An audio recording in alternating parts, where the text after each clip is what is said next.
NASCAR Whelen Euro Series so far. It's a very emotional win as well in the latter part of October over in Belgium.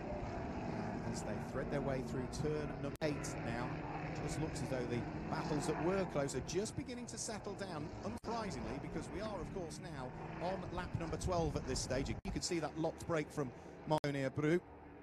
He is in 6th position. And last time through, the race leader, Wilfried Busenna, posted a new fastest lap of the race. 1 minute 43.123 means that he now enjoys a 2-second advantage. Being rookie in the field, and who's second overall, Nicolas Risitano. Florian Venturi is a further 1.2 seconds further back of Risitano in 3rd place. Paul Guillaume, since taking 4th at the wheel of his Knauf Racing Ford, has just pulled away. And this is the best of the battles we've got still at the moment, and it does look as though Felipe Rebello has now got himself inside the top 10 at the expense of Tom Bonan. So that is to put Felipe Rebello inside the top 10, which means that that'll be 27 points actually next. We'll head to the stages race, and we'll just have gained the pace Guillaume de Flandre. He cannot afford to make a mistake. Got the Brazilian Marco Bru poised and ready to pounce as they spread around through turn number 12. As to whether there might be some further shuffle of the order.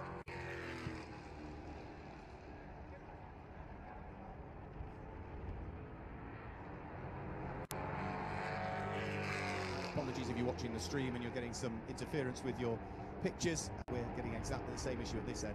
Technicians and the engineers are working on it as the race continues here at Circuit Ricardo Tormo here, and with the fight going on for 5th, 6th, 7th and 8th positions. That's turn 8. That bunch of cars are just working their way round through and past, and Wilfried Busenna all of the time just opening up the advantage between himself, and there it is, and Nicolas Risitano. You can see the advantage that the race leader has. There's a little bit of traffic up the road, but he's about to complete lap number 13 onto lap number 14. I don't think that traffic will overly come into play. The top 3 looking fairly equidistantly spread. The gap from Wilfried Busenna, the race leader, back to Nicolas Risitano, 2.2 seconds. The gap from Risitano back to Florian Venturi, who's there in 3rd place, is 1.7 seconds. Paul Guillaume in 4th place is a further 4.5 seconds back at the wheel of his Knauf Racing Ford. So barring any problems for the top 3, I suspect they're going to remain in the same order that they are.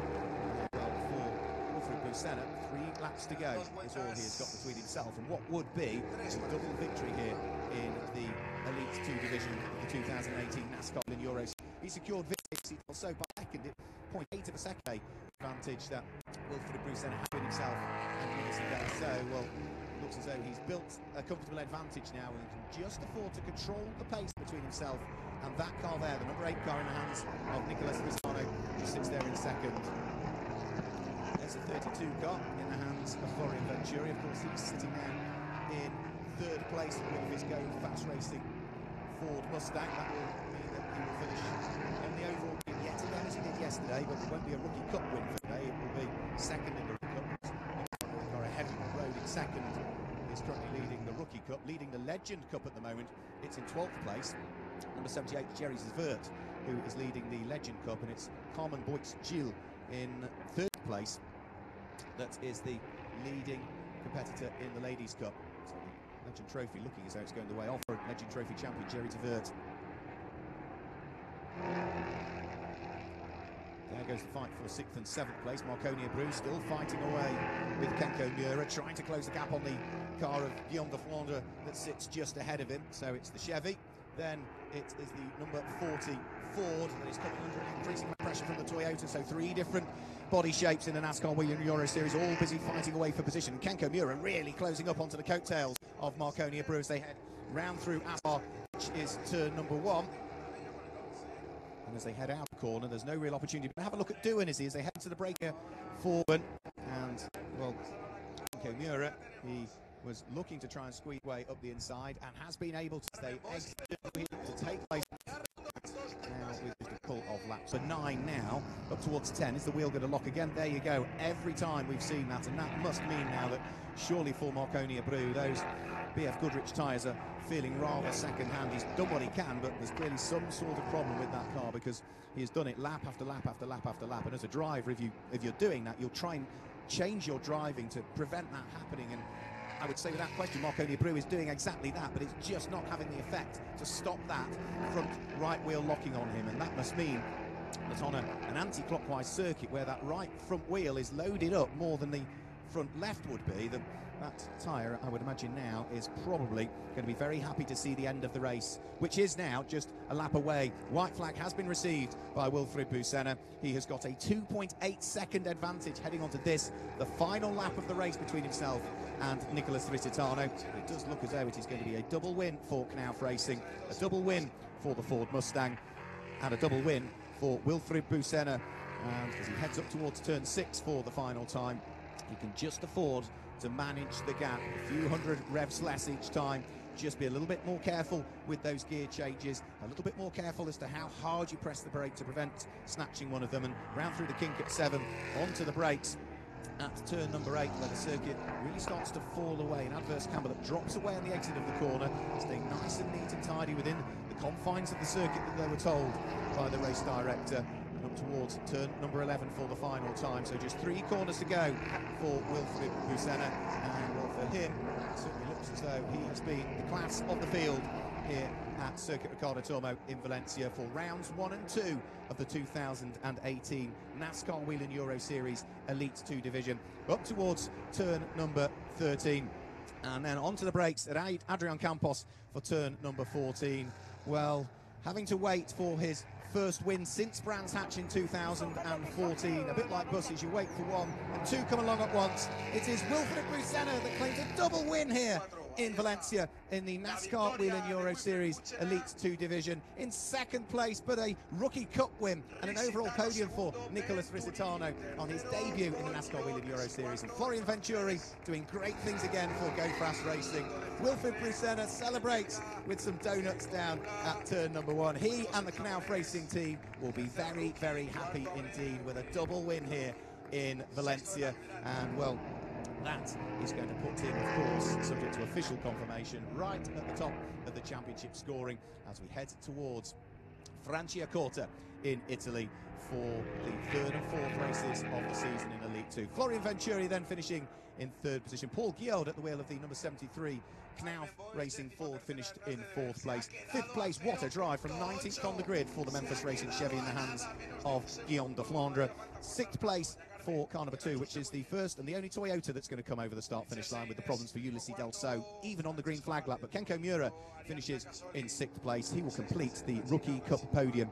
7th place for Marconi Abreu, the Brazilian driver, doing great things, charging up through the field, but I think the car and the tyres maybe just feeling a little bit worn out towards the end, as probably is Marco as well, because he's had 2 busy races to make progress from slightly lower grid positions. 8th place was number 44, which was Gilles Linster, and 9th place, that's where we see number 11, Felipe Rebello. In 10th position, number 27 comes through and finishes in 10th place, which is the BVR Motorsport Ford in the hands of Pierluigi Verasoni, and 11th place for Tom Bonham. A solid weekend for Tom at the wheel of his Brax Racing machine. In 11th position, and that will be the leading Legend driver home for the drivers aged 40 and over, it's car number 78, team owner for Brax Racing, Jerry DeVert, the reigning Legend Cup champion, or Legend Trophy champion, that finishes in 12th position. 13th position is the winner of the Ladies Cup, which is car number 1 for Alex Caffey Racing, Carmen Boyce Gill. Spanish lady playing a win in the Ladies Cup, of course, at her home racing this weekend. 14th place, that is where we see the number 50 car. That's another car that made reasonable progress because it started down in 26th position on the grid to come home and finish in 14th place. We didn't quite pick up on it, but Dietrich Sayessens, Belgian driver, finishes in 14th position. In 15th place, that's where we see number 31, another car that came off for the tail end of the field, right on the back, number 10. Racing Total Chevy. So the drivers are making their way down into the pit lane for what was certainly a very exciting Elite 2 race. The early stages of it, of course, bringing about that safety car. Problems for Ulysses Delso even before the race got underway. And Ulysses Delso is one of those drivers that would have been hoping that he could build on hopefully a good result here, but it wasn't to be for him. He didn't even make the start. And other drivers that we would expect to be right up there fighting for the overall championship also hitting problems on what was really the first or second lap. The likes of Mattia Dreza, who of course was running beautifully well in yesterday's race early on, but dropped down to 8th in yesterday's race and was going to line up 7th on the grid. He hit problems very early on, only one completed lap from him. And also the likes of Guillaume Dumoulin, who, well, was the runner-up in the championship last year and finished in 4th position in yesterday's race. He's another driver that hit problems very, very early on in the race. But problems for them is not what Wilfried Busenna is going to worry about. He is going to be now very, very focused on having left Valencia, Circuit Ricardo Tormo, with a huge haul of points in the Elite 2 division, and will be, I'm sure, carrying that momentum forward as we head to Autodromo Franciacorta in Italy for the 4th races of the season.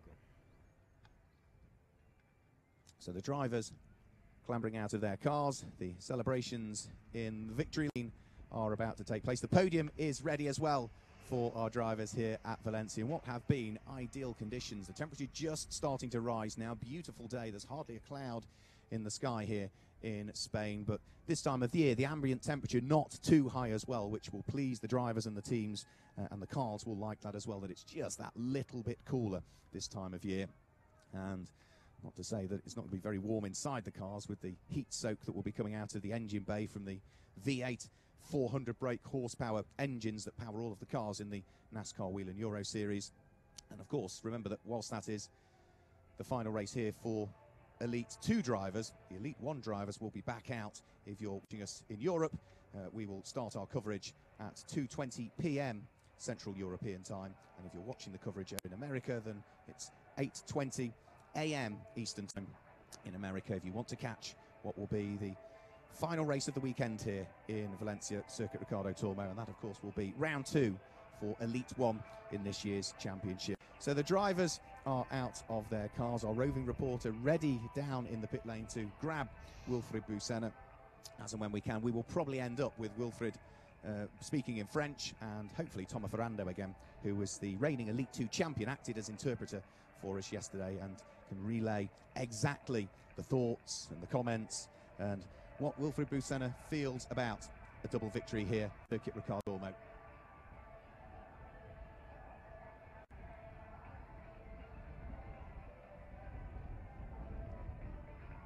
So I don't think we're going to be able to hear from our race winner, unfortunately. He's already making his way towards the podium, ready for the podium celebrations. So that's it for the moment from us at Circuit Ricardo Tormo in Valencia. Don't forget that the final race of the weekend, round 2 for Elite 1, if you're watching in Europe, footage goes live 2:20 Central European time, and in America it's 8:20 Eastern time in the morning. That's all from now from Valencia.